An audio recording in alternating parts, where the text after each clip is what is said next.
Pag nasa loob ka ng kulungan, walang sinig ng araw doon. Yun ang ibig ko sabihin. Hindi naman mategi si Bato de la Rosa. Bakit ho? Mukhang dumating na ang araw ng kinatatakutan nila. Bakit ho, mga bossing? Naku po. Yung pinagkaingat-ingatan, no? Para hindi mategi si Bato-Bato. O yun, nakalabas na ng bansa, mga boss. Oh, ayan, eto ho, eto. Ayan. Mukhang eto na ho yung pandiinan, no? Na magdidiin talaga kay Tobats, kay Bungo, at kay dating Pangulong Duterte. Mga bossing, pakinggan ho natin ito. Kasi di ba lumabas ngayon sa New York Times kung paano nakataka si Edgar Matubato. Through Dubai. Through the Ninoy Aquino. Dubai. Kaya nakalabas, ano? Papunta saan? Sa Daheg? Sa Netherlands? Naku po, Lord. International Airport. Kitang-kita doon sa Manila International Airport. Tingnan niyo ho yung ngiti ni Ed Lingaw, ano? Masaya eh. Sa picture. Wala daw record ng Bureau of Immigration, di ba? Oo, hindi ba? Chinek natin yun. Pinacheck ko sa Bureau of Immigration. Sabi nila, wala kami record na humalis si Edgar Matubato. Hindi totoo naman kasi fake yung ano eh. Kahit naman siya sabi niya fake yung pass o travel. He was using an assumed name. Oo, saka wala tayong face recognition. Obviously, hindi tayo Israel, Ayan o, kasi ito yung natatandaan ko na itsura ni Edgar Matubato, mga bossing. Kung bago pa lang po kayo sa ating channel, huwag niyo pong kalimutan na mag-subscribe. Hindi, kung bago lang po kayo, no, na naririnig po yung Edgar Matubato. Eh sino ba yung Edgar Matubato na yan? Bigla na lang sumulpot yung pangalan at siya po yung nagsabi na isa po siya doon sa taga-tegi ni Digong, mga kababayan. Dati pa po yun. Wala tayong face recognition technology. He kept practicing his name bago dumating ng immigration. Yan ho ang itsura ni Matubato, mga kababayan, nung makainitan ho, no? Eh, papakita siguro yung itsura niya ngayon. Oo. Di mo naman yung picture ni Matubato dito sa 2016, no? O ibang-iba doon 2016, sa picture niya doon sa New York Times. Oo. Pero kahit papano, kung yan merong face recognition technology, yung dinevelop ng mga Israeli, kuha ka agad yun. Kaya obviously wala tayong ganun. Self-confess yan, mga kababayan.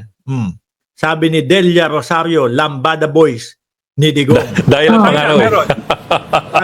Sabi ni Lip Morgan, he gotten old when I watched the documentary about Matubato. Ay na, meron. Oo nga, yung mga high-tech talaga, kanya-kanya yan eh. Although yung Israel, Piluin nyo, no? Lunes na Lunes, bagong taon.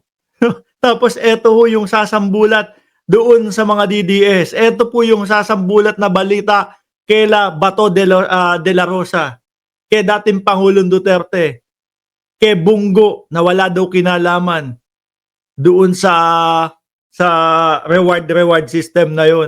technology, sinabi nila, binenta nila sa ibang bansa. Ayaw lang nila sabihin, which countries? I'm presuming Pagtapos Sabi ni Fearless Man, paano yan? Sabi ni Trump, pag upo, ituturing niyang threat ang ICC sa interes ng Amerika. Ibig bang sabihin nito, ituturing ng US na terorista? Saan mo nabasa yan? Nabasa ko din ho yan. Alam niyo kung saan nabasa ni Fearless Man, ito mga kababayan? Kung sino po yung nagpalabas nung si Trump daw po ituturing na threat ang ICC.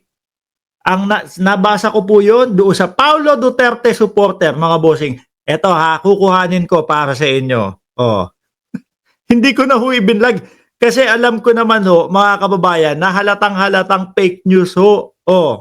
Asan yun? Eto, ipapakita ko sa inyo yung sinasabi niyan. Saan ba yun? Paki-up, Jordan G, paki-up nga yung yung, sino ba to? Yung sa, ano ba yan?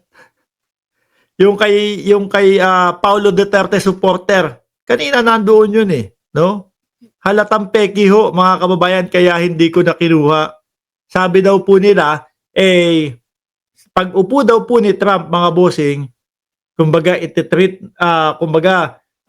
makikipaggalit o may something na pinapakalat po sila para magmukhang ang ICC ho hindi dapat pagkatiwalaan. Paki-up nga, paki-up, nandiyan kayo dyan. Jordan G, paki-up please. Saan ba yun? Diyan po nila nabasa yan. Nabasa. Na ngayon ho, mga bossing, pinagkakalat nila, Diyos ko, wala na yan. Oh. Kung ka na nakupos ng sigarilyo sa Beijing, mahuli ka na kahit nakamask ka. Sa mata lang ha.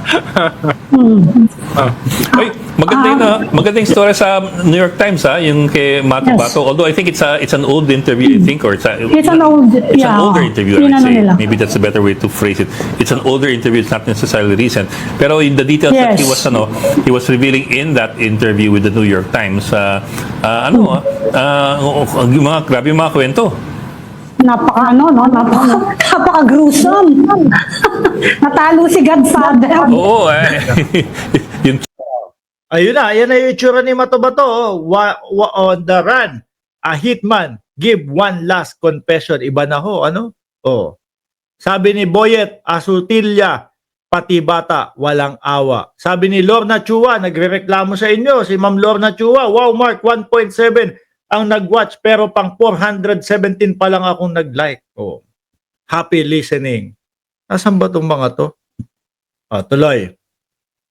chopping and yung nilalagay sa loob ng anyway, I don't know if you wanna go into the details. Para na tayong para na tayong South America, kulang na lang yung nilalagay sa asido para mag-disintegrate Para walang ebidensya. Di ba? Napaka-gruesome talaga. Malapit-lapit na tayo sa South America. Yung testimony ni Las Cañas, grabe rin pagkabasa niyo. Testimony niya. Kung anong ginagawa nila sa mga bangkay na pinapatay nila. Yun. Ewan ko lang yung isa dyan, sobrang kinakain daw nila yung kinakain. Kakain ng bangkay? Yung flesh. Yung bago lang naman, yung bagong patay. Pampatapang. It's a different kind of bonding daw. Si Las Cañas, si Matobato. Sakit sa ulo ng mga DDS, sakit sa ulo ni Bato, ni Bongo at ng dating Pangulong Duterte. Among them. But anyway, parang hazing. Parang hazing siguro. Although remember nung after People Power, kausap namin yung ibang mga presidential security group na lumaban sa Mindanao. Sabi nila, isa daw sa mga initiation nila para labanan yung mga sa Mindanao, puputulin ng tenga at ilalagay sa suka at pagkatapos kakainin. Grabe naman doon sa Mindanao. Kasama yon sa mga initiation nila. Anyway, mga kababayan, alam naman ho natin kung saan papunta si Matobato at alam ho natin, no? Kung ano ang ngatog ng mga DDS. At tingnan niyo ho yung sitwasyon nila, mga kababayan. Gulong-gulo na po. Sila na po nag-aaway-aaway na ho, mga bossing Chief Amos, sir. Paano? Yung mga supporter naman nila, hindi naman ho talaga original, hindi naman ho talaga para pag-support sa kanila. No? Ang iba ho dyan, pera-pera na lang po ang labanan, mga kababayan. Kaya ganyan ho yung mga yan. No?